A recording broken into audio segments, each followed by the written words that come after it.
Welcome to the Fire from Two Windows podcast, where we take a deep dive into different aspects of the fire service. My name is Matt Humnicki, and I am joined with my co-host, Lou Caminelli. We want to express that these are our own opinions built by experiences and education while honing our craft.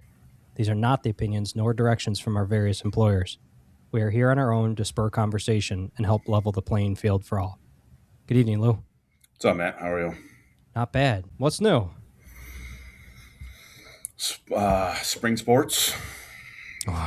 Kicking it up. All right, so last episode we talked about the wrestling ending. Wrestling's ended. Baseball's in full swing. The youngest one wants to try basketball now, so that's going to be Mondays are going to be super busy. Well, Bless my wife for that one. Is she into it? My youngest has never played basketball. She wants to try it, so go ahead. As long as it wasn't. She wanted to go back to dance, and I was like, there's other stuff out there. Basketball it is. Yeah. Straight from dance to basketball. Well, she wanted to take a break from jiu-jitsu. She was doing jiu-jitsu. And wasn't enjoying it? No, she enjoys it. She just wants to try other stuff. And her jiu-jitsu instructor, they were sad to see her leave. They were like her and my son were like one of their first students that they had for their kids' classes. So they took pictures with her, and they're like, you're welcome back anytime. They're like, jiu-jitsu will always be here. They're like, go try other, like, they're awesome. They're like, go try other stuff, whenever you're ready to come back. Oh, they got her. Yeah, and then they got her. The hooks are in. Well, my son was like, yeah, I'm going to take a break from jiu-jitsu. And my wife and I are like, no, you're not, because you're a wrestler, and it's the only way you're going to get better at wrestling, because there's no wrestling in the summer. There's no really wrestling in the fall around here. So you're going to go to jiu-jitsu. And the instructors know that. And they're like, make sure you come with your brothers, come visit. So, but she's going to play flag football. She's probably going to be, my oldest just finished up number 2 of 5 dance competitions tonight, and she's the arts one. My youngest 2 of 5? 2 of 5 competitions. We got 3 more weekends of dance competitions. If there's any firemen out there that have daughters, don't put them into dance, because I just got done with a lot of overtime, and it's all for dance. I imagine, because from what I can remember, the girls like in my grade growing up, they were all into it and everything, and I couldn't imagine how that was more expensive than something like basketball. We played basketball and soccer. Of course, you need cleats and a pair of basketball shoes. Everything else is given to you. With the dance, when they're young, they have like different categories and everything, the different dance styles. So there's a different shoe for every category. Yeah, those are not cheap. You can get away. We got away with all year. Like, yes, there are dance shoes for each category. I was just telling the guys this the other day, and I tell any fireman, if you're having a daughter, don't put them in dance. But like, there's tap shoes, there's jazz shoes, there's ballet shoes. Yeah, that's. And if they do hip hop, they got to buy a certain freaking sneaker. One year they wanted her to get Air Force Ones for their hip hop dance, and we're like, we're not fucking buying Air Force Ones. Those are classics. Every kid should have a pair of those. But we're already spending. We just dropped. I think like her tap shoes were like $120 for tap shoes. Oh my god. Yeah, and then you tuition for the year, competition fees, costumes, shoes. Food for the competition, the competition she was in. Luckily, it's a 3-day competition. Luckily, she only was there for 2 days, but you got to figure parking fees, because this one was downtown in Rochester. Parking $7, food for the day. It's too much, man. But you know what? Hey. They're getting experience out of it. They're not locked into it for life. I always say. But couple things. You can't take it with you. You can't take the money with you when you pass. And I look back at, the opportunities my parents gave me and my brothers and sisters, and I just try to afford my kids as much or more opportunities than I had. And if it means I got to spend 8 straight days at the firehouse, then I got to spend 8 straight days at the firehouse. Just pop in or FaceTime to say, hey, I'm still here, I'm still alive. Yeah, I'm still dad. Yeah, this is my face. Um, but hopefully it's worth it. Sure, it is. So our late night conversation, we don't have kids, at least not yet. And our late night conversations or the evening wind down usually gets ridiculous. Sometimes it involves a whiteboard. You can imagine how crazy that gets. Anybody that knows me at the whiteboard stuff. My parents recently gave me a box, actually 2 boxes, I should say, of books that they had at their house. And they're like, oh, it has your name on it. It's got all your stuff. I'm like, I don't have room. Finally picked up these boxes, started sifting through them. And it's all the old textbooks, my notebooks, everything from, it's all over the place, but like there's some stuff from early high school and then all of college. So it's all my physics, all my calculus. It's all the nerd stuff, really. Yeah. And I was going through them and I'm briefing through my notes, and there's so much of that like started popping back. And so the last couple of weeks I've actually been, going through one of the physics books and a couple of calculus and everything. And she came home and she's like, what is this mess? I thought she was at kind of the same par as me with calculus. She was like biology and chemistry. I was all math, anything that had to do with math. So physics, big time physics. And fast forward, now we're in fire service. She's a police officer, and she does the fire investigation. And we're sitting we're watching TV, and one of the things popped up was like a National Geographic thing on YouTube. We said, hit play, start going, and it was about dark matter and all this nonsense of out in space. And her only question was, but how does that explain what fire is? And between the two of us sitting there, a bunch of fire education in our background here now, I just kind of was taken aback. What? She's like, I don't understand exactly what flame is. She's like, can you explain it? She goes, because it doesn't seem like anybody can explain it. They just say it exists. And what exactly is it? That question spurred, like, I think it was going near a 4-hour conversation back and forth of everything from, it started with physics, basic properties. I'm like, okay, what part are you familiar? Are you familiar with the fire tetrahedron or the fire triangle?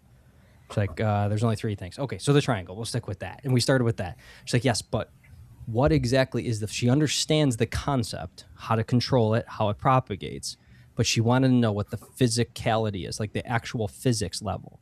On it's an atomic living thing, level. Brian. It's a living thing. Exactly. I don't know if she's seen that. I hope so. Well, you know what? That's next week's. That's a fire investigator movie. All right, we'll put it on the to-do list. But it ended up going on how you take everything when you're trying to look at something so small on an atomic level, you still have to always take into account every variable that could touch whatever it is you're looking at. We talk about reference frames. When you look at anything that has to do with the rope world, we look at just a small section of the rope, or if it's like, because we always talk about it, is high angle, artificial high point used in an aerial. We tend to draw a little box or reference frame around that pulley that's being hung or suspended by the tip of the aerial, because that's the most important thing. That's going to be like our weakest point in the entire part. All right, there's so many forces applied in angles. Well, you can't necessarily not take into effect anything else that's happening outside that reference frame. We would like to look at, okay, I got one line going straight down to the ground, and I got one line on some goofy angle, and then you have your anchor behind the pulley that's now at a wonky angle when it's under load and when it's not under load, and what that change does. But you have to take into account the factors that's going into the rope, all sorts of external factors, wind. You got a ton of rope at length. Now you have rope weight.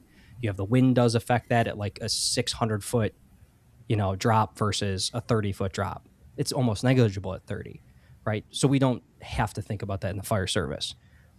The point of this is that if you try to always look at one small part of the equation, you got to always like reset yourself, redial out, look at the full picture, and make sure that it's appropriate so that any fixture or change that you make to that small thing doesn't upset the next small thing in the order, or the next puzzle piece in the larger picture, right?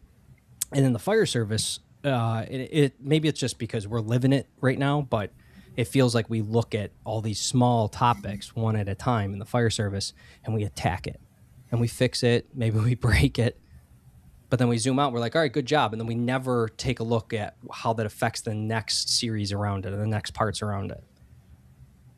So the physics thing was kind of the topic of this week. And though that had nothing really to do with physics other than trying to figure out what exactly fire is, which flame is, it's light, it's energy. She's like, well, the energy just doesn't just appear. It's like, no, it's very hard to explain.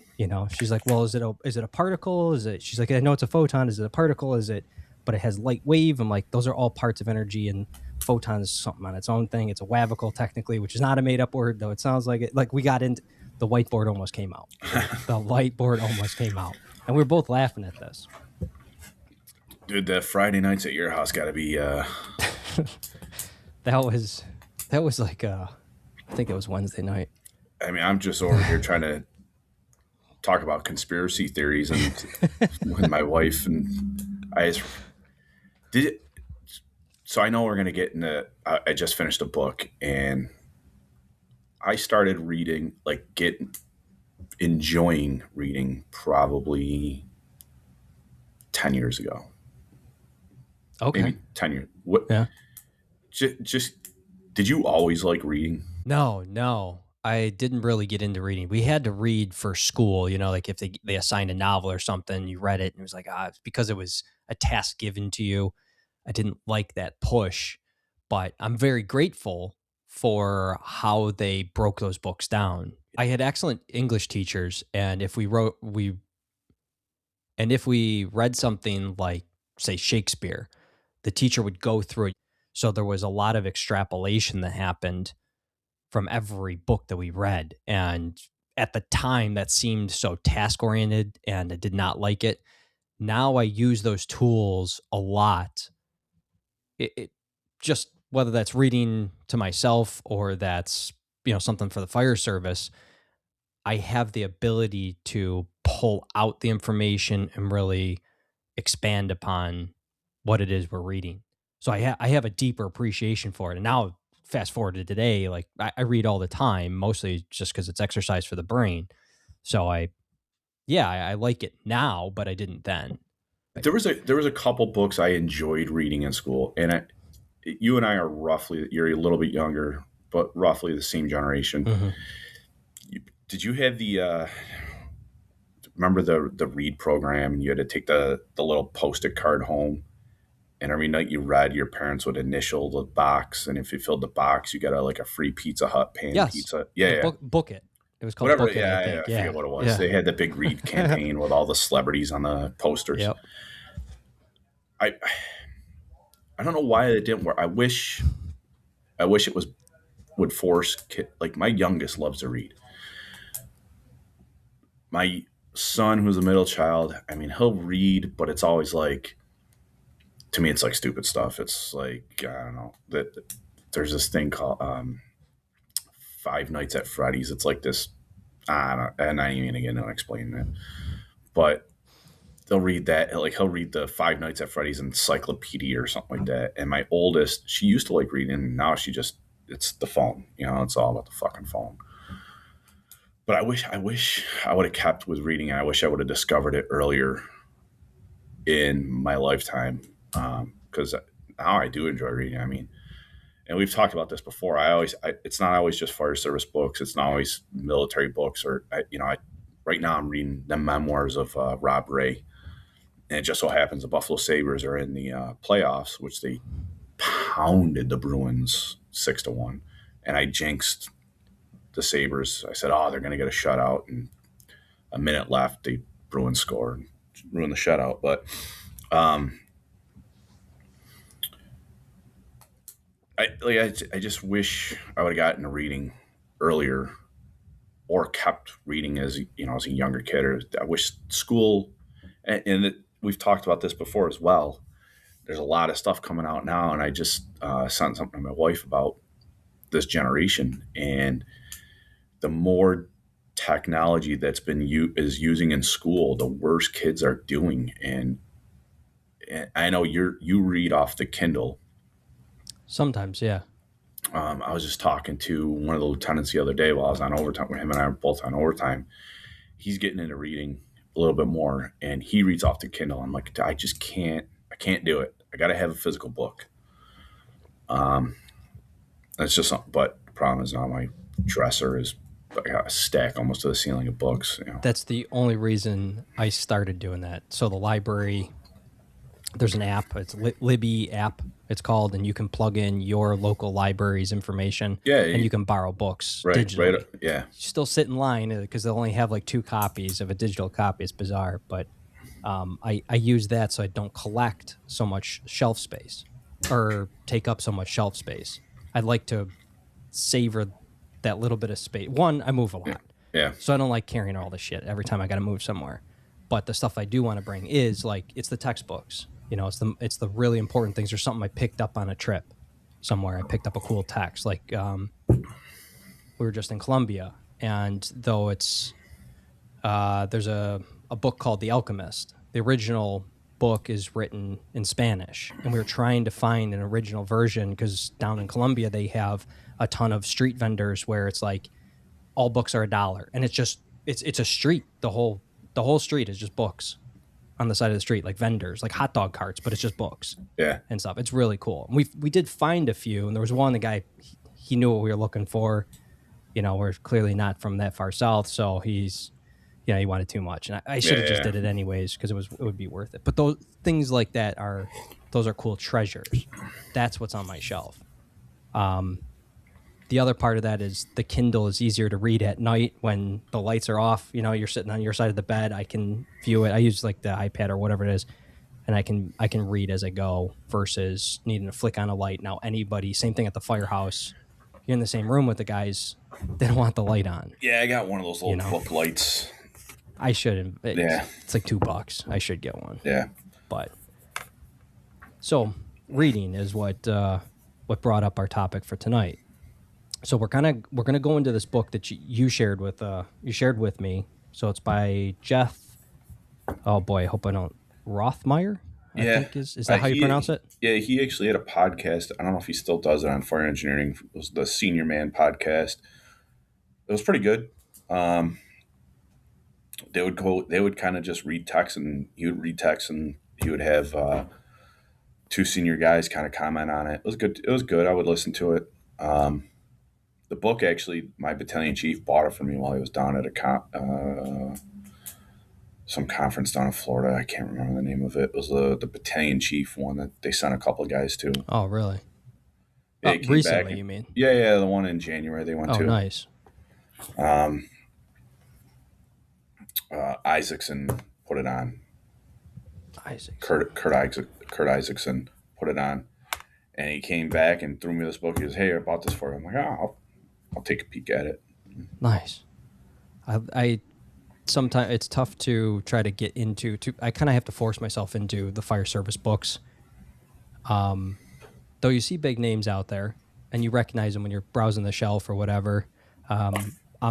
I'm just cautious, I should say, because sometimes, just like this podcast, people can throw whatever they want out there, and it can kind of be a little unchecked, and people will pay for it. This is free, but we're trying to do our best to keep it.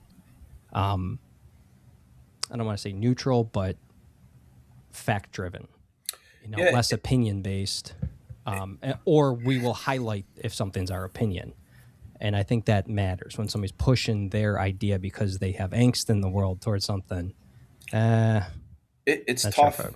Fire service books are expensive, and it's tough to drop, low end Yeah, and some of the books, don't get me wrong, they go towards like a charitable foundation, like Sure. Billy Goldfetter's books. They go towards a charitable foundation, but you see that certain magazine publisher on the bottom, and you know you're spending at least 40, maybe 50, 60, 70 bucks for some of these books. And then there's Vinnie Dunn's books that are put out by the FDNY's charity organization. It goes to their nonprofit organization, but it's a tough pill to swallow and a tough explanation that you're going to spend $100 on a book. Right. It, Vinnie Dunn's books are $100. You're spending $100 on a book Now at our station, we do have the library in the back, provided by mostly you. We all pitch in and we throw books in the shelf and everything. So it's kind of nice to go back there and pick one up. It's funny, guys. Guys will be like, "Hey, you care if I borrow this book?" I'm like, "No, man. I've already. That's what it's there for. It's there. Take it. Yeah. Just put it back. Let the next person read it. So this one is called Mastering the Craft. That's the title of it. You sent me a couple little excerpts. I'd like to read those real quick, and then we'll just draw from that, because I think this will lead in. It starts to compile a lot of the stuff we've talked about, but it kind of also emphasizes from a neutral point of view instead of just ours. So the section you sent me originally, it goes as this. Going to fewer fire calls can decrease the skill set and ability of modern firefighters, a reality with negative impacts on the sensing abilities of firefighters.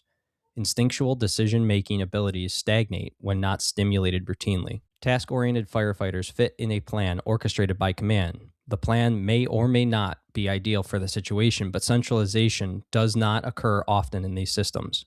The command-driven fireground awaits orders prior to action. Herein lies the problem when seeking a high operational tempo. When rapid tactical deployment is required, centralized command struggles to create optimal combat engagement. The individual's assessment and response can be negated to a chain of command, which often negates the tempo a scene requires for stabilization. A command-driven company rooted in a department promoting such culture will often admonish firefighters whose aggressive nature looks to take action prior to orders given. These firefighters realize that making decisions and acting has an appropriate influence on the scene, but as they try to make the check-in call to command, they may find reaching command is challenging amid numerous transmissions. The radio communications on a complex, developing scene can lack time sensitivity due to the delay in information being relayed. Another issue built upon command procedures and checklists discussed in Klein's book, that's Dr. Klein, is the mindlessness we create in implementing rote checklist adherence. Checklists have their place to be sure, but they do not create dynamic response to scenes that may require them. On one hand, developing a habitual response to scenes ensures best practice prevails when needed. However, a virtue to counterweight the nature of combat is adaptability. Reflect on this phrase. A competent firefighter knows how to adjust the throttle. These words were uttered by one of our nation's best instructors. The checklists do not have a throttle. It evolves from the mindfulness of an engaged practitioner or commander. What were these checklists and procedures aimed at creating in the first place? Remember that they were made to prioritize life-saving tasks and reduce uncertainties and ensure errors that cause a potential for injury or death are not made. I have seen these checklists run the scene more than the individual filling them out. Why does this occur? The checklist clouds the sensing mechanism that guides the individual in command. Does the fire service prefer a checklist dilettante or a command officer assessing acts in support of the main effort? Organizational culture is often the culprit for creating the checklist pandemic. So before we continue with the next excerpt, I think that kind of surmises a lot of what we've talked about. Yeah, we've hit on this a bunch of times. We see it in a lot of different departments across. You just scroll Instagram or YouTube or whatever, and you're listening to radio traffic, and it's what he is saying is when you have two different types of command. There are two different types of fire services out there. You have the one where the fire trucks are responding to the scene, and whoever's in that front seat calls command and says, what do you want? Or the command tells them what they want them to do. rather than what should be done is the crews know exactly what needs to be done when they arrive on scene. They get off the rig and they do what they need to do, and command sits there and overlooks the picture and and plugs the gaps. All right, my first two engines stretch. They know they got to stretch a line, possibly make water. First two truck is going to perform searches. Whatever the SOPs say they need to do, that's how they operate. And he kind of summarizes at the end of the book, which I didn't send you, and it's always the good quote on with General Patton regarding plans. A good plan violently executed now is better than a perfect plan executed next week. If the company officer that's arriving on scene has a plan, let them do that plan, and let them do it aggressively within the parameters that they should be operating in. So it starts with looking at the topic. So this excerpt that we just read, that is about the checklists. Like it's zooming into the checklist, going back to that, how we were breaking down at home. We were talking about the fire, the flame, what that is. You can't look at everything on just one level without looking at the levels above it and below it. So why was the checklist developed and what is it doing? Okay, the checklist was developed for two different models. One, for those who don't have the experience, as it stated at the beginning of that, fires are down, therefore we're not getting a lot of experience under our belts. We can only create so much of that experience in a training environment. Now we start looking at the training environment. There's a lot of rules that tell us what we cannot train with, which kind of takes us way away from getting close as possible to the real event, right? That's for our safety. I understand that. I'm not arguing that. So these checklists were started to be created so that we remember, oh yeah, it's been a while. Let me just run through my list. Did I do this? Did I do that? Oh yeah, I forgot this part. And I'm going to nail this, that step 4, I almost skipped. I'm going to make sure I get to step 4 before going on to step 5, right? So the one is for the departments or the agencies, organizations who don't have the experience. We can give them this, and that's what they can focus on when they go to train. Make sure that they're hitting these check boxes. However, that leads to a little bit of complacency where you have the crutch method where everybody's like, wow, just when I get there, I'll read the checkbox. I don't need to practice it. We'll practice something else in the meantime. Yeah, the checklists they're not a bad idea, but it shouldn't be how the event that shouldn't be driving your call. Right. That should be a reference. Right. It shouldn't be step 1, step 2, step 3, step 4, step 5, and so on. It should be, all right, they're doing this, they're doing this, they're doing this. Let me make sure let me make sure nothing's been missed. Oh, I didn't get this done. Hey, engine 3, can you take care of this? Because we missed this, because we haven't had this many fires. It's not in my Rolodex or my slideshow. I forgot about this. This checklist there is for a reminder. That checklist isn't there to go down in bullet points and get on the radio and be like, stretch a line to the front door. Engine 1, I need you to stretch a line to the front door. Number 2 is I need to perform searches. Truck 1, when you get in, I need you to park the rig in front of the house and perform a primary search on the first floor. That's not what that's there for. That's not it's not a radio communication narrative, lack of a better term. That's there as a reference. That's all that's there for.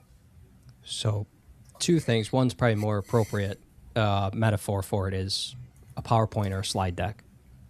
When you're given a presentation and you have that slide deck that's up on the screen and everything, you're not supposed to read that point by point. And, oh, that's my lecture. That's there to not just cue you, but also the conversation that you're having with the audience. If you're reading line for line, you really don't know the material. It's just to kind of prompt you, oh yeah, that's right, that's the next bit. And then you should know the material, truly. Right. And that's just a prompt in case you kind of forget your way or you get sidetracked a little bit and you can come back to it. That's your anchor point. But we can also look at that as if I'm going to take that slide deck and let's say I'm sick for the lecture and I got to give it to the guy next to me. Hey, the next kid up. I go, hey, run this lecture, and I give it to them. they're more likely going to just read line by line because they're just a stand-in. Now, there's all sorts of questions. Is that person also familiar? Was that appropriate to give it to that person? So on and so forth. But if they truly knew their stuff as well, when I give it to them, they'd be like, yeah, sure, that's easy topic, no problem. And as they're flying through, they know what I'm thinking, or they know what to go, because we all have the same understanding. Those bullet points are just them as a reminder. It's in my prior job, anytime we created a new part or we created a new process of something, and we do this now at the firehouse too, we build work instructions. So if I have a whole new concept of idea, a plan to do something, a procedure, we create a work instruction. Not only the step-by-step, but also a little bit of a guidance on the sidebar, the column in the corner or whatever, on the side of the page that might be for that next person taking over. You get promoted, okay, let's say you go up to battalion chief, somebody should have your notes and understand what those notes mean when you pass them down. Those are the work instructions you've probably added to over your course of being a captain. You're going to be giving it to the next new captain so that they can pick up where you left off, but they have extra instructions. Like, you're not just giving them a checklist. Does that make sense? Like, I'm not just giving them here, just run this, don't bother learning it, just step by step and you can be good as gold. No, they should still understand the information. This is just how you proceeded through it. Yeah, it and makes they can build. Total sense. It's like, the PowerPoint essentially is the outline of Yes. your lecture. Your lecture is your thesis. And the checklist on the fireground is Yeah. how a fire should flow, ideally. Like how the entire thing should go. But if you're only understand those checklists, you don't know what that checklist truly means. You're only going point by point by point. What happens when something changes? You have a collapse in the middle of the structure. Uh-oh, that's not on my checklist. Right. And I think, like, these checklists, they came at where I think they benefit the command post immensely is during a Mayday. Sure. Maydays don't happen all the time to any department. So that's where that commanding officer needs, there's Mayday, Mayday, Mayday. Holy crap, let me make sure that, flip over the command board, wherever you have, wherever you keep your Mayday checklist. All right, I need to do this, this, this, and this, and this. There still should be SOPs and SOGs regarding what happens when a Mayday is, but not many, unless you have a lot of fires with a lot of derelict buildings or whatever's going on in your department. If you're running if you have a ton of Maydays in your department, I mean, I don't know. I mean, I can't remember the last Mayday the county had, and I can't remember the last Mayday the city had around here. So it's not like it's not an event that happens all the time where the commanding officer is familiar with what needs to happen. So that's where that checklist needs to come in. And then they're like, oh, you know what? This checklist is a good idea. Let's make one for everything we do.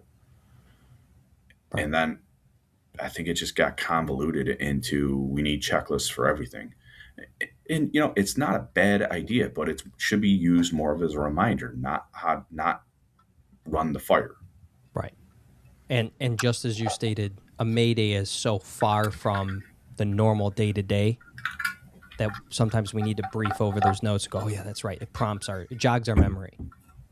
But as stated at the beginning of that excerpt, fires are down, which means experience is down, which means people aren't getting a lot of reps on how to run a fire, which means that checklist is now becoming, that is how you're running a fire now. Not everybody. Now, I'm not saying that, I'm not blanking this and saying everybody's doing this, everybody's only running off. That's not it at all. I'm saying that we have to acknowledge, for maybe it's a few departments, maybe it's a good bulk of the departments. I don't know. I can't say for sure, but it's evident when you can, something's not running smooth, somebody's over there wiping their brow of sweat going, oh my God, where do I start on this checklist? Like to run a scene. And that's at the incident command level, because we don't have a lot of experience running a fire together as the entire organization, right? So essentially, the fire now becomes the Mayday mentality. It's not a Mayday, but it's just as far removed from our norm because we don't go to a lot. Yeah, well, there's one time I was just because it just recently a department around here just had a third alarm, and it's a small, I call it rural department, not busy, Okay. and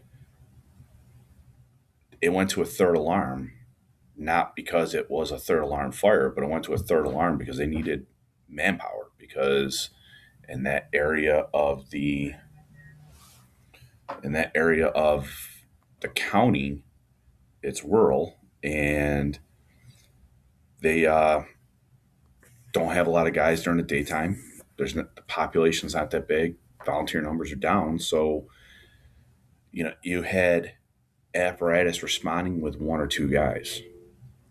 So the alarms kept going up, and by the time it got to a third alarm, they might have had a third alarm's worth of apparatus there, but they probably had alarm and a half, maybe two alarms worth of manpower. That I would even say they had a first alarm assignment of interior firemen. Sure. In New York State, we can have exterior scene support firemen, whatever your flavor is today that they're calling them.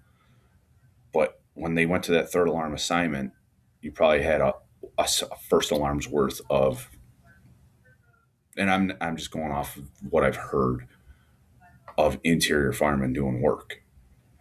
18, maybe 20 guys worth of guys that can wear an SCBA, go inside and and do work inside the structure fire.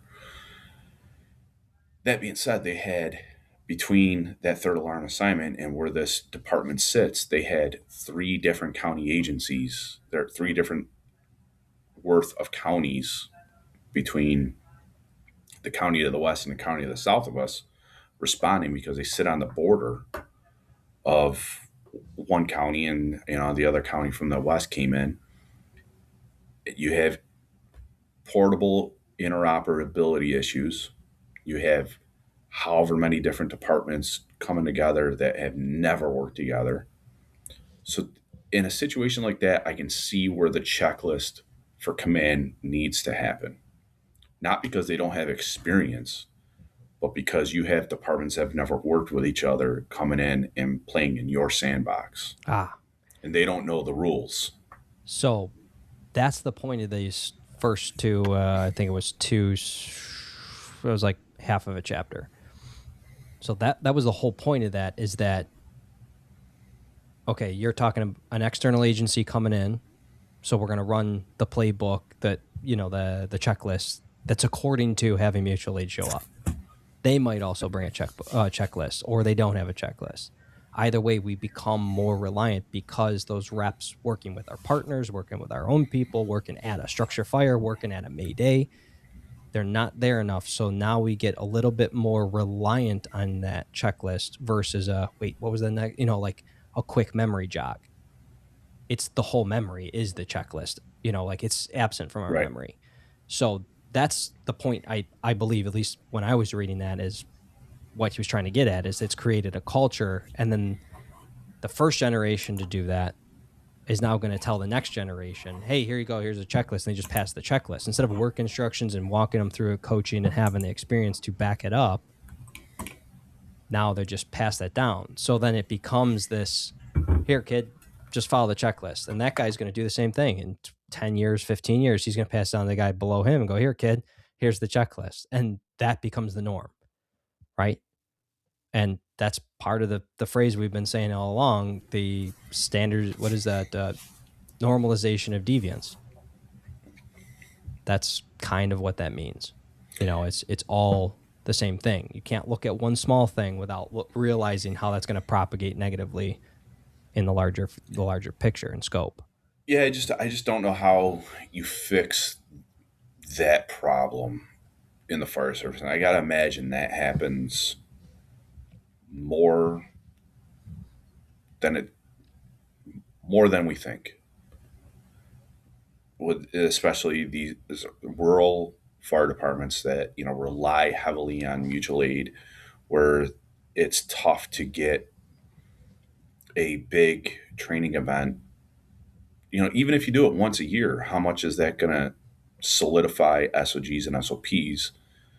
And in that realm of the fire service, and there's nothing. It's the way that I love the volunteer fire service. How it is, it's a great way for communities to come together. But we go through it here with some of the departments that we run mutual aid with, that or they rely on us for mutual aid. They get a new chief every 2 years, and that chief comes in and changes things up because it's the way they want to do it.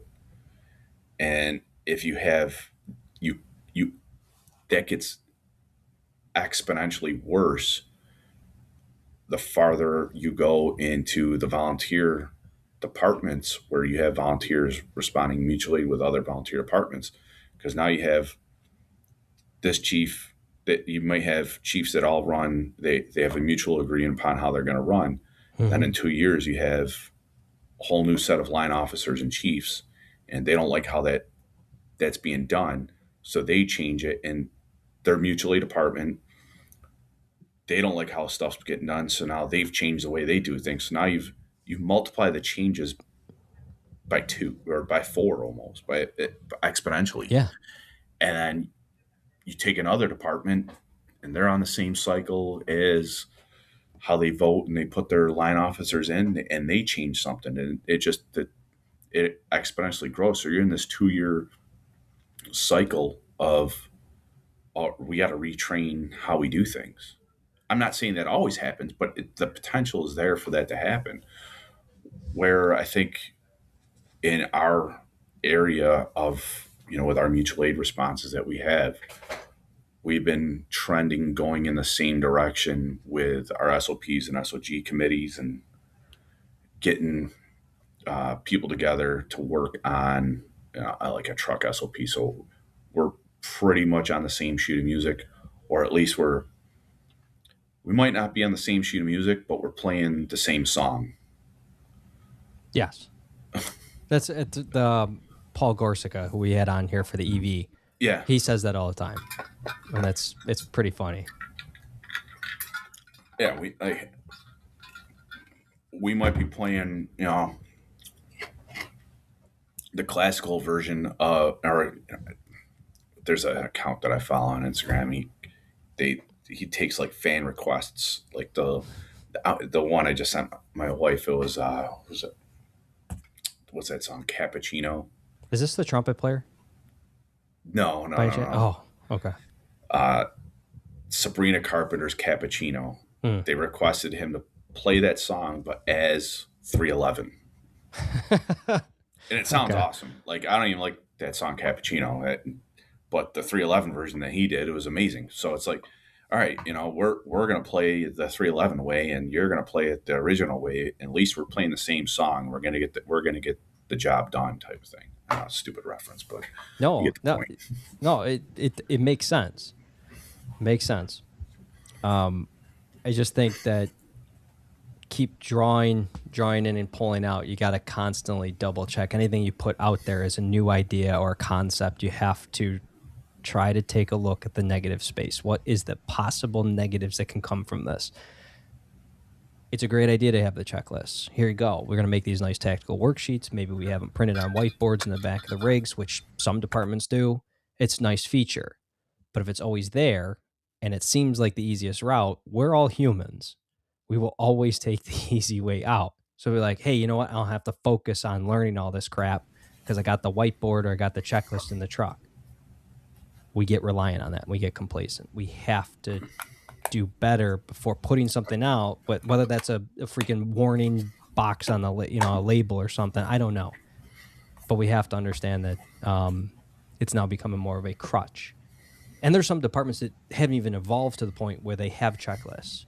So they're still command driven, but it's a commander that might, an incident command personnel who, I don't know, just did 20 years in the seat or 20 years in the organization. And we've seen that on both paid and volunteer. Or you get the recycled chief, Yeah. and You know, that's just a problem in the volunteer fire service, because they just don't have numbers. And we could go into it. and I get it. No, I yeah, get it. it's we just had I just went to, I don't know if we discussed this last time. I went to the New York State Fire Chiefs, New York State Association of Fire Chiefs. They put on like a traveling show. Colt, they call it Colt, Company Officer Leadership Training, and they had two. I think, forgive me if they probably don't listen. They're two firemen from smaller paid departments, but then they were also volunteer fire chiefs. Mhm. Um, and they were kind of talking about recruitment and retention with the volunteers. And I raised my hand. I said, recruitment and retention is not a problem with just volunteer fire departments.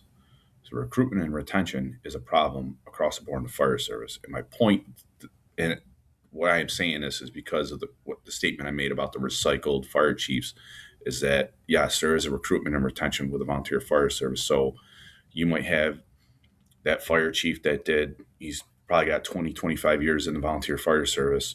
He went up to the ranks, became fire chief. He did his time, and maybe he just wants to be a life member or whatever, but they don't have the leadership because of the retention problem and or recruitment problem in the volunteer fire service, and they still need a leader. So he steps up and becomes fire chief again. One of our buddies in the department to the west of us, how many times we've seen him as chief? Yeah. The one that lives right down the road from me. Yep. Yep.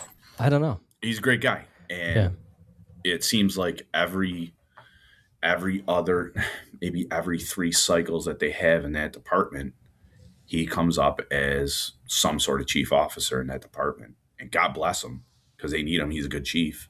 He is a good chief. But it's like, man, when now they got some younger guys stepping up. One of our good friends is a battalion chief out there, and he seems like he's doing pretty well with them. But and I know we're going off tangents. It's what we usually do, but the recruitment and retention in is a problem with the paid departments as well. I mean, we have in our department right now, we have 3 guys that could potentially be leaving us to go to a different department.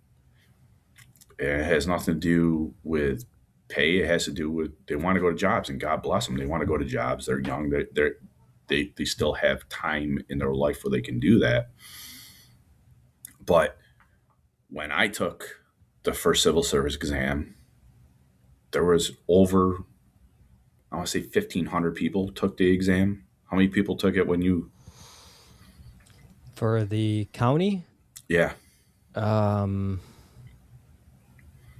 geez, I don't 500. I mean, and then when I took the city exam, I took the city and the county exam around the same time, and I want to say there was close to 1,000, maybe 800 to 1,000 people taking the city exam, and I don't even know how many are taking the city exam these days. And I heard there was only maybe 400 taking the county exam. Interesting. The So last city test that I took, and that's going back a few years, because I've taken a couple of them now, and the last one that I took, I heard the number when it was down at the convention center, downtown Rochester, and yeah, they had to host it there because there were so many people who signed up for it. There was less than 300 who showed up, so it was a massive empty space. well, and now and this was a couple years ago, so this is probably maybe 4 exams ago. They said I was talking to one of our buddies. He said out of everybody that took the exam, half of them were eligible based off of whatever the eligibility standards were. Mhm. So they're half the people that took the exam were already washed out. Right. Out of the half that were eligible to take the exam, I think 25% of them passed the physical. Oh man. So I mean, recruitment's down across the board, at least in our area, and retention. We got guys. When I got on the job, was it? It's going to be 19 years in September. you got on the job in a department and you were locked in. And I know in the South you see guys, chasing fire or whatever they do. You flop, not flop around, but you can lateral to different departments. But in New York, when you got on the job, that you were there. You didn't transfer. That was your home. You were locked in. That was your career. And it's not like that anymore. Guys, they're going to go where they think they have better opportunities. Maybe they think the culture is better somewhere, or they're chasing fire, or pay benefits. There's a whole host of reasons guys might either leave a department or come to a different department, and it's a problem across the board. Yeah, and for our area, and it's far outside of our county. We kind of there's a few sprinkled in. We'll call them feeder departments, and because there's so much turnover at those little departments, these departments admit we don't get fires. I don't why they have paid staff. I'm not sure. I don't really understand their operations or what their public knows, but whatever. It's a topic for another time. These departments will get somebody that gets on within 2 years. They transfer out as soon as an opening at a bigger department happens, and they'll scoot. And I don't blame them, because it's not easy getting on the job anywhere near us. It's not like at least when you and I were getting on. Now we did have a wave there where we were hiring, at least our department was hiring 5-6 people at a time, but that was to get our staffing numbers back up to an appropriate number. Now it's kind of leveled back off, so you might only hire one every other year. We're plugging holes now. And where do you think we're getting them from? Right. We're not going to spend we talked about putting somebody through the academy before, even at a volunteer level, what it costs. It's a big investment that it's easier for me to just transfer somebody who's already got all their stuff. They're good to go. They got all the accreditation. We do a 6-month workup and get them up to speed, and they're in. What's the investment for us? It's easy. So we'll take that transfer. I'm not saying it's right. I'm not saying it's wrong either, but it's happening. So that small department that's just constant turnover, everybody knows, go get in there to get started with your pension, with your 450, all your stuff. Now you're locked into the system, and now you can bounce around anywhere you want, so long as it's in New York State. But even at that, I don't see that happen as much as it is in the South. Whenever I go down south and talking to firemen, it's like every time I talk to the same person, they're at a new department. Always. I'm talking like 25-year guys, 25, 30-year guys, and they've bounced all over the Eastern Seaboard. That's amazing. That makes me scared. Like, not only you constantly, maybe you're taking a little bit of a pay cut, like you said, you can always make money back. Can't take it with you. But you're going from state to state, and some counties don't work the same as other counties depending on your state. So you might be starting over, pension starting over. What's retirement going to look like? What is your eligibility time frame? It goes from, let's say, some of these kids that get hired at 21. In New York State, they're generally it's 20 and out.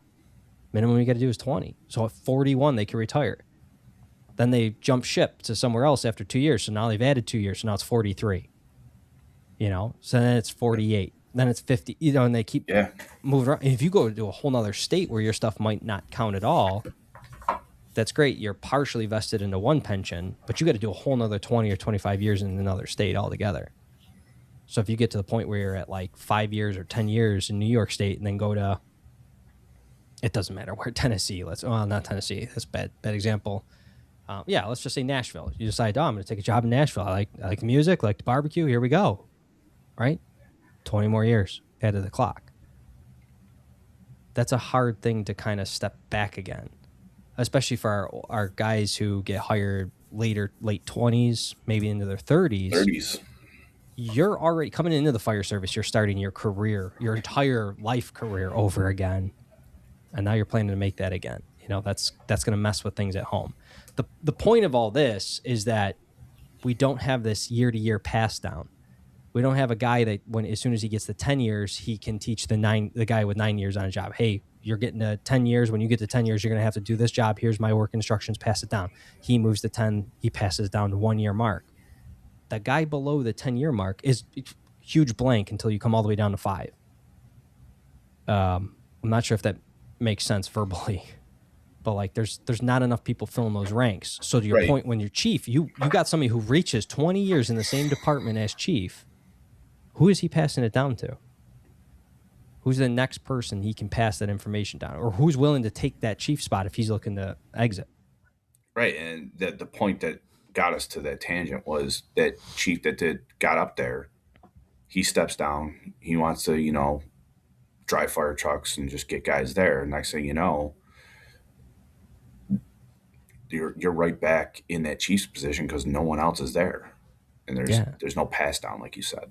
we don't typically don't see that in the career side of the fence, but on a No. volunteer side, it could be the next guy that wins the vote. Right. What Yeah. are those requirements, and what's their experience under their belt? Maybe they've been around for 5 years or 10 years. We'll say 10 years. Pretty, I think you can do a lot in 10 years, but if you become chief, you get voted in as chief at 10 years. How many fires did you go to in the last 10? All right. To truly understand, on top of learning all the principles of command and control. That's a lot to take on. That checklist looks more and more pleasant, all of a sudden. I'm It's a wondering, necessity versus a helping you in a pinch tool. like our state put those requirements in for chiefs that they have to have the certain amount of classes now to even be a chief officer. Mm-hmm. I don't even know if that passed because I haven't been paying attention to it. I can't keep up with it. I do know that as far as the law itself states, it's something for career. It only counts if you have like 5 or 6 employees, 5 or 6 firefighters below you. It's something very, very small. But and to this point, I was talking to one of our dispatchers who's a volunteer in a volunteer department, and they've been trying to put on a part-time paid chief to get some stability in a leadership position. And nobody wants to take that part-time paid chief position. And he's saying it potentially could be a full-time paid chief position soon because nobody wants to be a part-time chief. So it's 100% volunteer, but they're going to make a paid chief, a full Correct. paid chief, essentially. I don't know. I don't have enough information to have an opinion one way or the other on that, though. Opinion. See, I'm stating it. It's opinion. So my senior man, he was a member of that department when I got on the job. He already had like 30 years here he was one of the original paid firemen here. Mm-hmm. And our department started out with like they were pretty much part-time firemen / dispatchers, and they hired the paid firemen supplemented the volunteers, and we always had a volunteer chief up until 2005 when they put on our first paid chief. But we already had paid firemen, and the paid firemen, just like I said with the volunteer side, every 2 years they had a new chief, and there was no stability in the operations because every 2 years they had a new chief, and the new chief would come in and change stuff up. And you had career guys that were here for 20 years. They went through 20 years of different chiefs every 2 years. And they kind of just did their own thing, day-to-day operations. And that's how it was explained to me. And my senior man at the time, who was, like I said, a volunteer in this organization that's just trying to put on a paid chief, he said if you are going to go down the road of becoming a paid department in the future, you should start with the leadership first. The paid chief, you should put on a paid chief first, because then they can set policy and write SOPs and put the department in the direction that they want to go to. This is like the old adage, the old saying, the inmates are running the asylum. Yeah. When you put on the black hats first as paid, those are your inmates. Yeah, firemen are inmates. So you have the inmates kind of making policy, day-to-day policy, because there's no leadership, or you have inconsistent leadership because, in 2 years, we had a policy here that when I first got on, the uniform policies was that you had to wear your Class B shirts. And that was, we used to call it the Mr. T starter set. You had your collar brass, you had your badge, you had your nameplate, and it was all the pin on stuff. And it sucked wearing under turnout gear.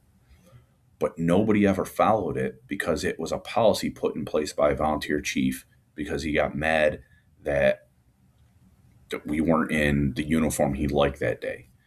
But nobody followed it because they knew in 2 years another chief was getting in and the policy was going to get changed. Ah, And it, okay. it was one of those things.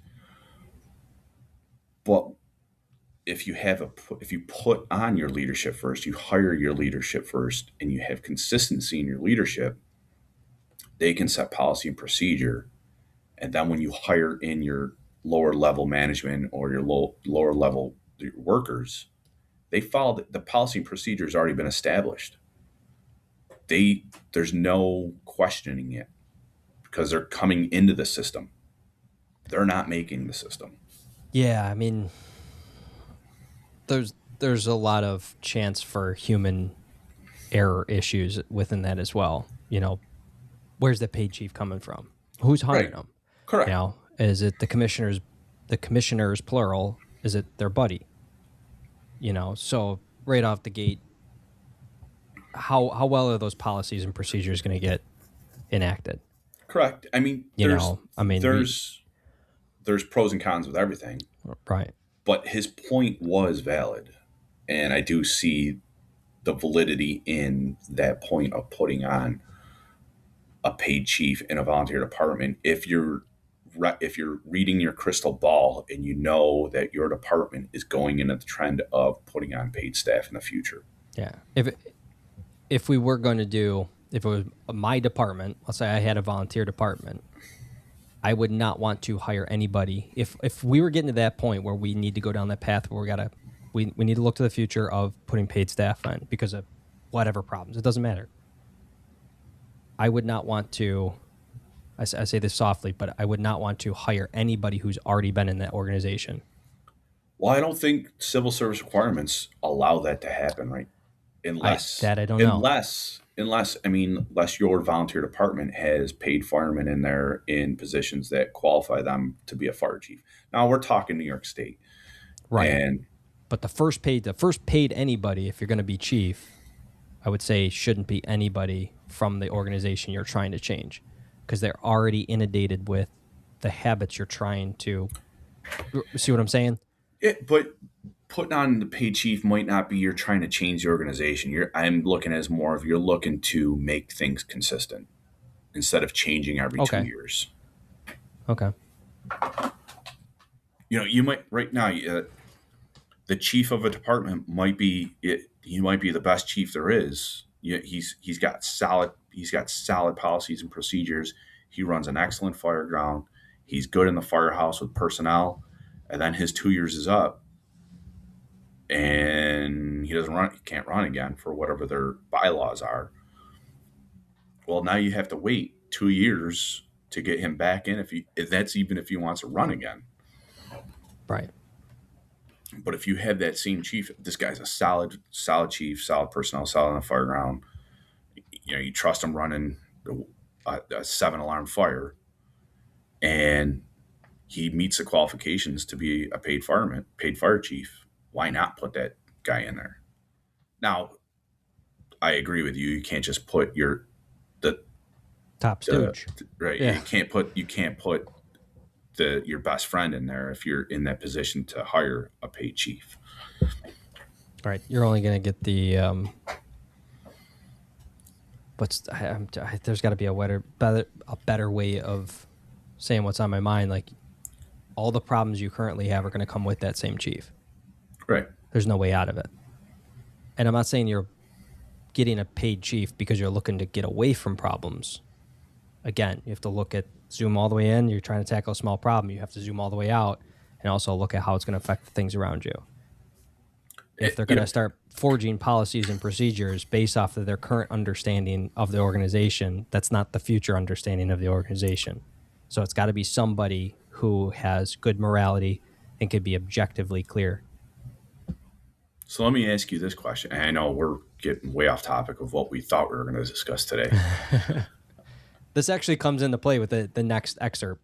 What is your thoughts on the volunteer fire service, whatever the time, whatever their terms are for the being a chief, they had that rollover. They had that natural ability to roll over and not be stagnant. Hopefully, you have a successor coming in that's just as good as, if you have a solid chief in there, you have a successor that's coming in. It's just going to be just as solid, and they're going to expound upon the good stuff the fire chief does. Or maybe you have a terrible chief in there and he does his 2 terms, and you have a good chief coming in and they change the organization for better. On the career side, what are your thoughts on chiefs? Either you roll over, not roll up, but you have a rollover period for chiefs where the whether or not chiefs should stay in for 20 years as a chief. You see some of the legends that have been in the fire service and even in the city, that's in our county. You had some chiefs that are in there. They're fire chiefs that you say their name, and they were there for 20 years as a chief officer. Would you rather have that, or would you rather have he did 2 3 years, did some really good things, but now it's time to get a fresh look at things and get a new chief in there? Oh, I'm not sure. Like, things can get stagnant with if you had that same chief in there, but things are good, but maybe they're, like I said, maybe a little stagnant. Or would you rather have some fresh ideas coming in? I don't know the answer to that. I don't know either, because I wouldn't be personally. I wouldn't choose on either of those conditions. Like, for one thing I've learned is a resume doesn't mean shit to me. I don't pick anybody's resume up and go, "Wow, this is 6 pages. This is my guy." That says he did this, this, this, and I don't care what it says. I need to understand their character, and their integrity, what they do when nobody's looking. That's the true definition. How they're going to act, because that's ultimately going to put everybody else, and that means the public, before themselves, because no one's watching. Like, are they going to stand up for the guys? Sure, they could say they can. They could have on the resume, say, "Oh, over here, I stood up for the guys for 3 years. This is the award I got." Right. That's great. Was anybody else in the running? Or was it just you? Right? That's your own. You filled out nobody else. You need, in other words, you need to put out a survey. You shouldn't build your own resume, is what I'm saying. Nobody should build their own resume. Everybody else around you should build a resume for you and be like, "This guy's a shitheel. This guy's good shit." Whatever it is, either way. Let me tell you time that he really stood out. He went out of his way. Those are the types of characters I think you need to have good leadership. As far as the decisions and the things that are going on, that's completely different. Your needs are not the same. So you're trying to match up somebody's character with what your needs are for a department. That's how it should be looked. That's why an interview is very important. When you're not hiring off of no interviews, that's asinine. I will be point blank about that. I understand that that's contention. But I don't know the answer. There's also, I had a discussion with a fireman years ago about, quote unquote, a national search for a fire chief or hiring a fire chief outside your department.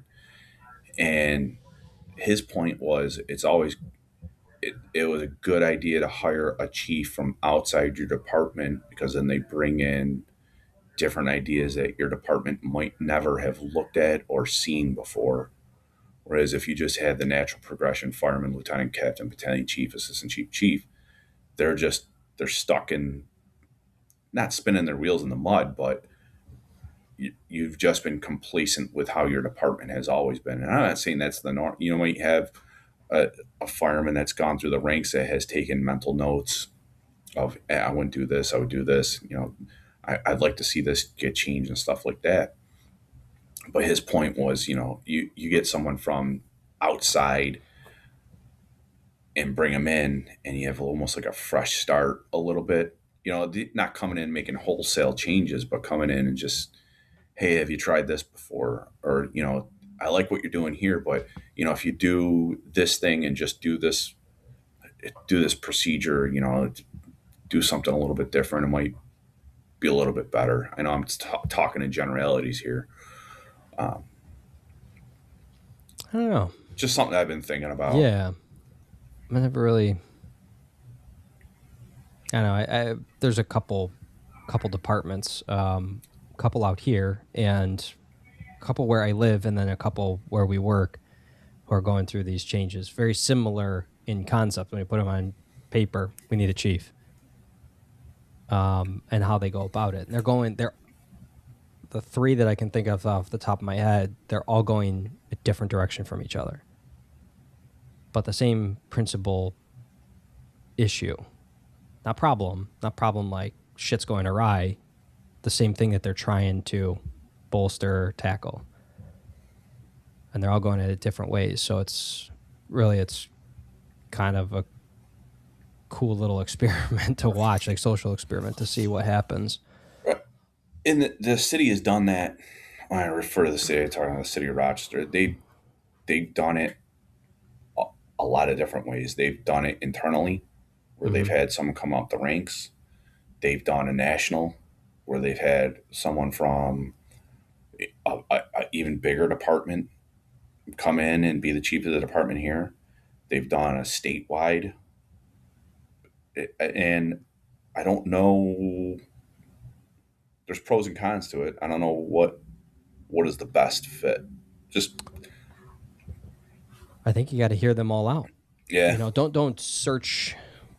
Don't put a filter on your search. One thing, I want a nationwide search, not from my department, and go, and then, or have only inside my department and go and see what you produce. I think you need to do all of it. Top 5 people that show up, regardless if they're internal or external, sit them down. I can see the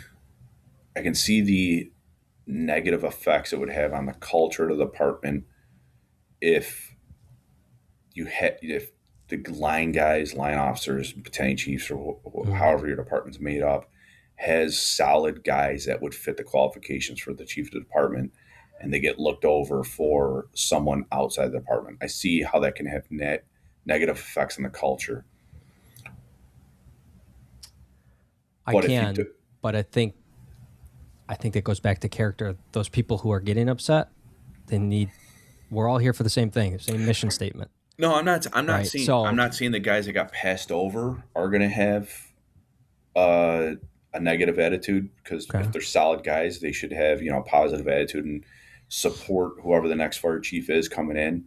But you have young, malleable minds that are in the department, and you have senior men that are molding those minds into how it is, and you might have a 20-year senior guy, and he's seen maybe 3 or 4 fire chiefs, and maybe his buddy is up for chief of the department. He gets passed over for someone outside the agency or even outside the state, and you can see how that can put at the kitchen table, how that can create some dissension amongst the ranks.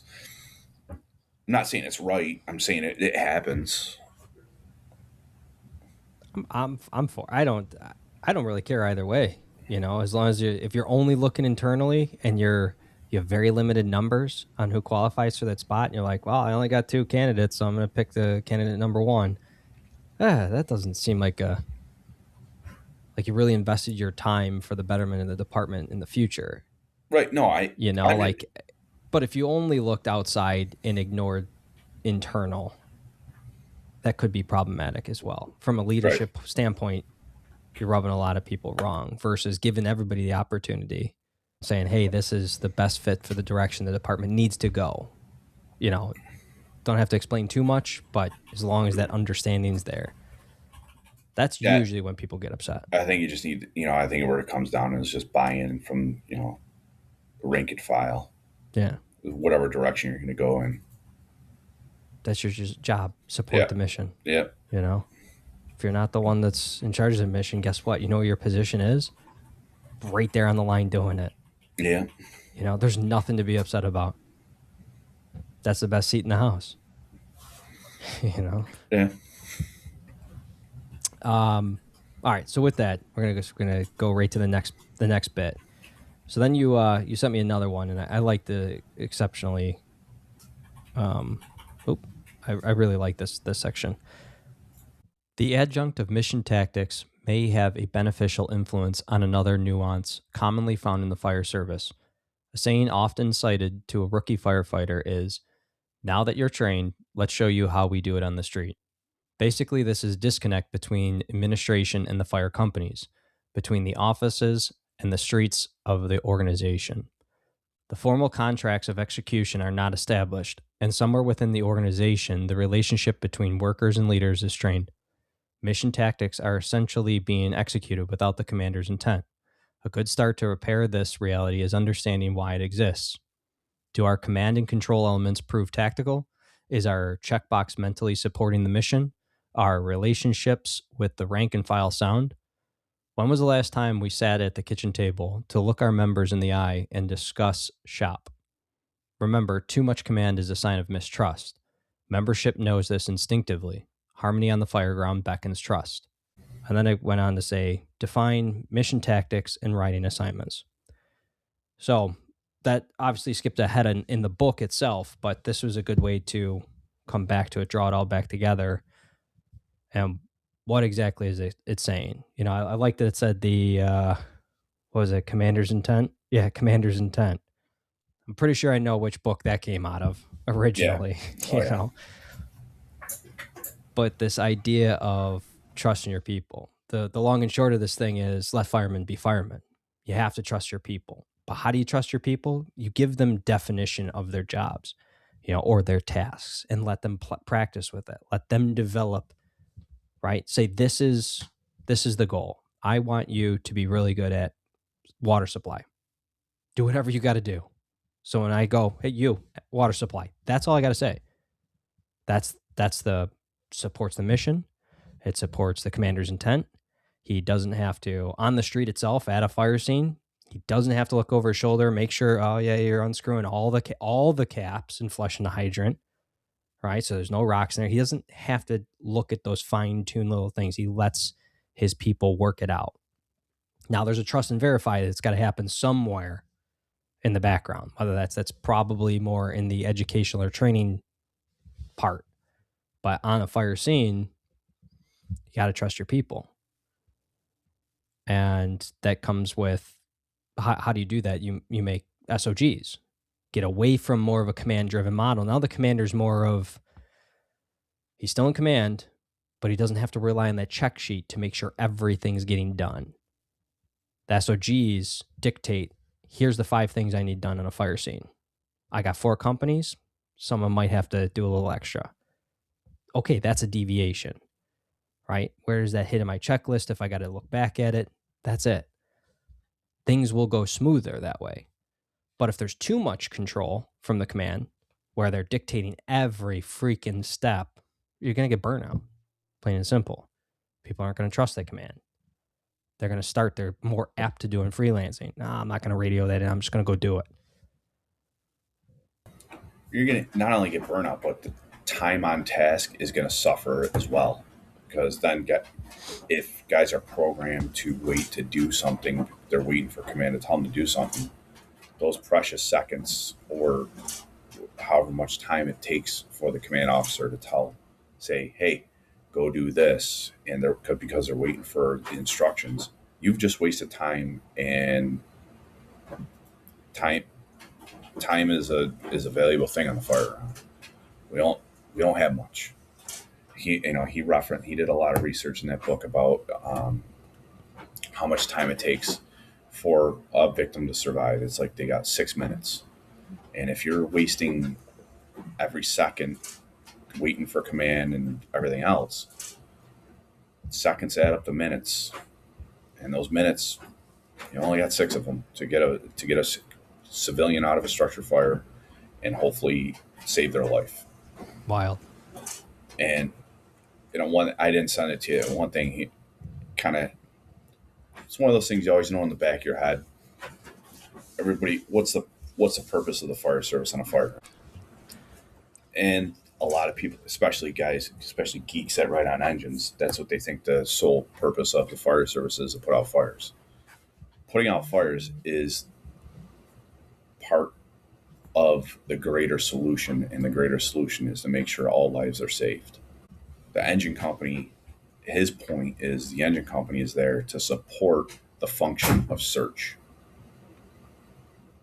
Yes, if you put the fire out, lives will be saved. But if you also put the fire out, it also makes the searches that much easier. The point of the fire service is just, yes, protect life. The number one thing is protect life in our priorities. Protect life, protect property, instant stabilization, and the added property, environmental conservation, whatever it is. So if your first priority is to protect life, then the mission of the fire department should be, the first mission is search. You're searching for life. And the engine company there is to facilitate efficient, not their job isn't to perform searches. The engine company, now depending on your staffing, there's different parameters, but the engine company that stretches a hose line and you have a truck company come in, the point of the engine company is to make sure the truck company can get in there and effect searches and potentially pull a life out of that building and save them. And that can't get done in a timely fashion under a command driven fire. No, I agree with that 100%. Now, how you accomplish those, uh, really, it's searching for life. You're also searching for the fire. You could break that down, truck versus engine. But somebody's always going to come out of the woodworking. I'm arriving first due. I'm on an engine. We don't have somebody coming, at least for a while. Our mutual aid's a long ways away. That's all we got today. Daytime call on a Wednesday type of thing. The point, so if you got one engine company on scene, that's all you got. Yes, you're going to put the fire out first, but you're putting the fire out so you can effect a search and potentially save a life. Right. Yeah, it's you really have to get away from I'm doing only this or I'm doing only this. Boy, how do I somebody's going to get pissed at this, but if you're arriving on an engine, that search still has to be done. I'm not saying don't do water stuff just to do search stuff, but you have to somehow come up with an equation or a solution that does both. If it's get into that seat of the fire and hold it in check and then break off and search, find the victims, get them out. Now let's douse this thing even further. Okay, that's a good thing. You're cognizant of that action, right? Based off of all the tools you have. But if you're getting there first and go, Chief, where do you want me? What do you want me to do? That's a problem in totality. That's not just the command problem. That's not just that engine problem.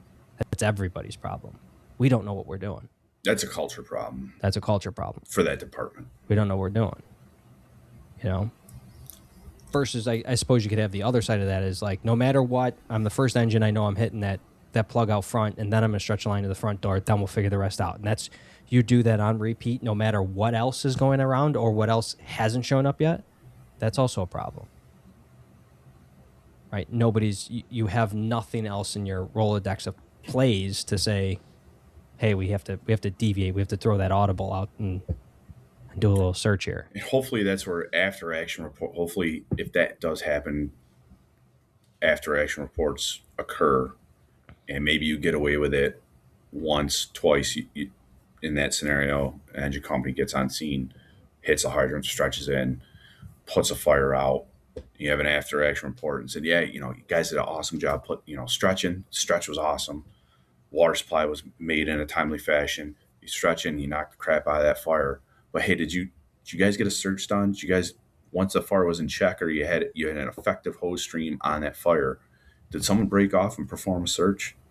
Oh, you know what, chief, we didn't do that, or whoever your training officer. Hey, yeah, it's a good point. I didn't even think to do Then that. yeah, You know, why would then, I wouldn't even thought of it? Didn't show up on that type of, like that's something the after action highlights, not a who done it or who didn't do it, but how we can develop our culture better so that right. And after action, diverts to training. after action should never be like finger pointing. It should be how No, you no, no, grow no. as a fireman. Right. And and then if you don't get the volume of fires that everybody wishes they go train on it. Stretch a hose line, get an effective hose stream, and then break off to a search. Yeah. And then you're putting that into your role, your recognition prime decision making. You don't have an actual event where you've done it, and I always like this term where you've done it, you've stretched a line in anger, but you've done it in training. So potentially, when it does occur again, it might not be instantaneously, but if maybe the nozzleman's making a knock on the fire, and then the light bulb goes off in your head. Oh, shoot! I gotta get a quick search of this area done, and then it gets done. And then in the after action report, instead of, hey, did you get that search done? Yeah, I did, but it wasn't done as quick as I did. Hey, you got it done. Just make sure it gets done a little quicker time. So then in the next fire, it's like it's like riding a bicycle at that point. Pipe man opens up the line. He's got an effective stream. He's knocking the fire down. You don't even hesitate. Well, hey, I'm going to be right back, and I'm going to knock out a search of the adjacent bedroom. Boom, done. You make a grab. And then next thing you know, they're asking, what do you like, chicken or steak for the awards dinner? I thought that was a good book that you sent that way. And I know you're just reading it like, hey, check out these couple lines, but I thought that was worth kind of breaking down, because it shows that even the smallest problem has a lot more consequences to it. Even if you come up with a solution, that solution can have a lot more consequences to it as you expand outward. Right. Trying to think of something silly that we've done in the past. We put new nozzles on trucks. Somebody went out, got the rigmarole from the sales pitch, came back. We all go, I got a new nozzle. Oh, yeah. 3 years later, half the department didn't know that the other half of the department had new nozzles or were getting new nozzles, and that there was new ways to load hoses, all this other stuff, right? We didn't kind of think through all of the downstream effects and how that's going to change. So you got guys...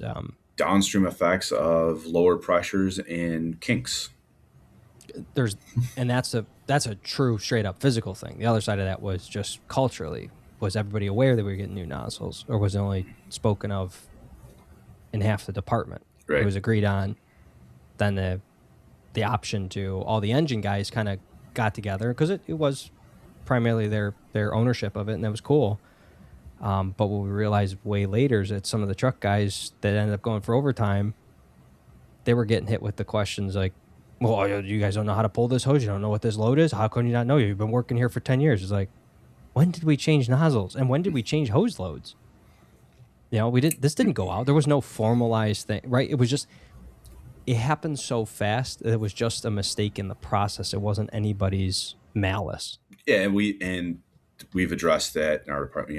Right now it's sometimes I think it's overboard, and I think there was a typical fireman stuff, and I'll get into what it was. But what's good about it is anytime we get a new piece of equipment, a training bulletin goes out on it, or anything, something changes, a training bulletin goes on out about it. But typical firemen and how we are, a truck purchased a DeWalt screw gun, and they made a training bulletin on how to use the DeWalt screw gun. You know what though? The learning's occurring though. Right. We are progressing. It's hard to complain about that if we didn't have any bulletin, didn't know there was a screw gun. So now we're out there nailing in a screw Yeah. somewhere, or, you know, like, hey, don't you know we have the door? No, I didn't know. That's okay. That's a good problem to have, I suppose. So that just shows evolution. So rounding this back out, at the end of that bit, it says, remember, too much command is a sign of mistrust. It's a mistrust in the process. And how do we do that? We have crews where I want engine one, or engine one if they're first due, whatever the first engine is, you're stretching lines. Second engine, you're getting water. Third engine so far, so on and so forth. Second water. First truck, you're doing search. Second truck, you're assisting, or you're starting the ventilation, or you're preparing to ventilate.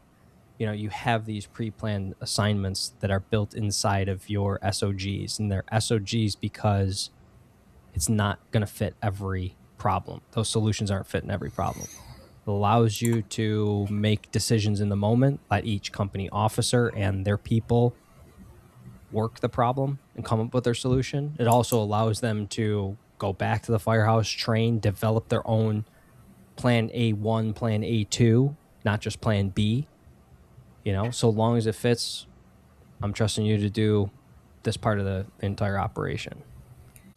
Do you think that command level, like we're talking about the mistrust, do you think it also could be a internal? They're lacking they're lacking in abilities to run a fire, Yes. so they feel like they have to tell people what to do. Yeah, and there can be. A lot of that also spawns from the person they're taking over for. The previous, let's say it's a chief. If you're the current chief and you're new at this, you're going to probably react the opposite of everything because you had so much disdain for how the prior chief did things. Yeah. Right? That's a human thing, human reaction. So you're going to want to, maybe the last chief was too lax and nothing got done appropriately. Things were always burning to the ground. So now you're going to try to take every step you possibly can, just you as an individual. So you're probably going to be more direct. You're always telling somebody, right? It leads to mistrust because the guys might think you're not trusting them because you're telling them, you're micromanaging every step of their way. But really it's, well, the last chief didn't give us enough information, so I'm giving you more information. Yeah. Could be a little bit of that. But in even with that, that new chief, what experience does he have being a chief? He didn't have anybody set the standard for him. Where did he get his? He's doing it in the moment. That's how he's learning on the fly. Yeah. So yeah, it could be. Interesting topic tonight. I think the point of the entire topic is that you have to be willing to self-evaluate and willing to say, I don't know. Yeah, and if you don't know, hopefully you have officers and firefighters that you can trust to put you in positions to make proper decisions. Yeah. But even if you have to go down, you have to go to the B squad and go, hey, guys, this is it. We're all going to whiteboard a solution here. In your head, you're going, oh, Jesus Christ, I'm working with the B squad. Well, trust them. Give them a task. They will perform. And let them make a decision, because if they don't make a decision, an indecision is the worst decision. Is the worst one. Right? Because now you're just wasting a lot of time. You get the deer in the headlights look, or you don't know what to do. And yeah. So thought that was a good one for tonight. With that, if anybody would like to make comments or have anything that they want to add to it, you can either email us at firefrom2windows@gmail.com or hit us up on the Instagram, firefrom2windows, all spelled out, no numbers. Got it right this time. Speaking of which, how's our Instagram going? It's busy. I'm busy, so I put something up there, repost stories. It is what it is. That's all right. There's a lot of good conversations that are coming out of some of the things going around right now. So we get some of the ideas from that. That's probably the easiest, as we've stated before, the easiest way to get a hold of us. Get us on the Instagram. It's just the direct message. It's in your pocket. It buzzes. It vibrates. We see it. Yep. We're scrolling. We're doom scrolling too. But that's super easy. And there's a lot of things that are shared in the background that don't have enough time to put on the podcast, but Right. there's some really cool things that people are talking about out there. So reach out to us from there. Anything you want to add? No, good conversation tonight. All right. Well, if nothing else, stay safe.